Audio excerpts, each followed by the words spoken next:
Training of the will. Without strength of mind, nothing worthy of accomplishment can be done, and the cultivation of that steadfastness and stability of character, which is commonly called willpower, is one of the foremost duties of man, for its possession is essentially necessary both to his temporal and eternal well-being. Fixedness of purpose is at the root of all successful efforts, whether in things worldly or spiritual, and without it, man cannot be otherwise than wretched, and dependent upon others for that support, which should be found within himself.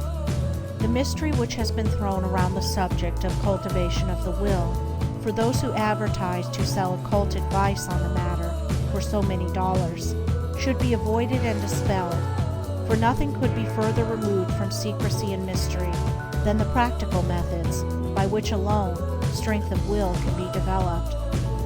The true path of will cultivation is only to be found in the common everyday life of the individual, and so obvious and simple is it that the majority, looking for something complicated and mysterious, pass it by unnoticed.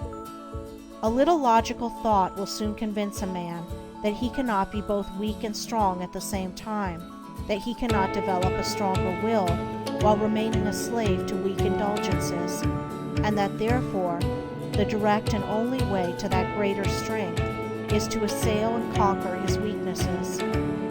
All the means for that cultivation of the will are already at hand in the mind and life of the individual.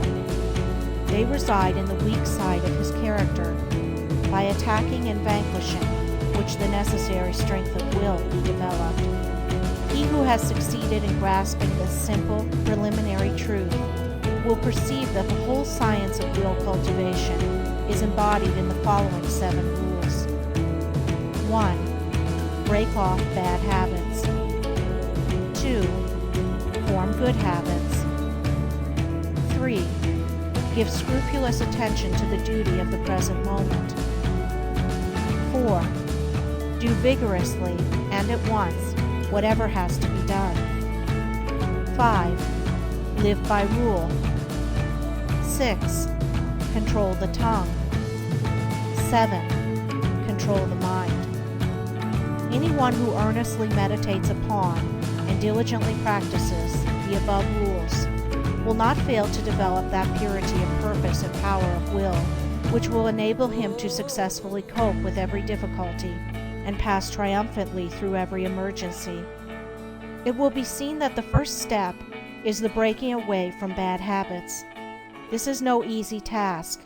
It demands the putting forth of great efforts, or a succession of efforts, and it is by such efforts that the will can alone be invigorated and fortified. If one refuses to take the first step, he cannot increase in willpower, for by submitting to a bad habit, because of the immediate pleasure which it affords, one forfeits the right to rule over himself, and is so far a weak slave. He who thus avoids self-discipline, and looks about for some occult secrets for gaining willpower at the expenditure of little or no effort on his part, is deluding himself, and is weakening the willpower which he already possesses. The increased strength of will, which is gained by success in overcoming bad habits, enables one to initiate good habits. For while the conquering of a bad habit requires merely strength of purpose, the forming of a new one necessitates the intelligent direction of purpose. To do this, a man must be mentally active and energetic, and must keep a constant watch upon himself. As a man succeeds in perfecting himself in the second rule, it will not be very difficult for him to observe the third, that of giving scrupulous attention to the duty of the present moment.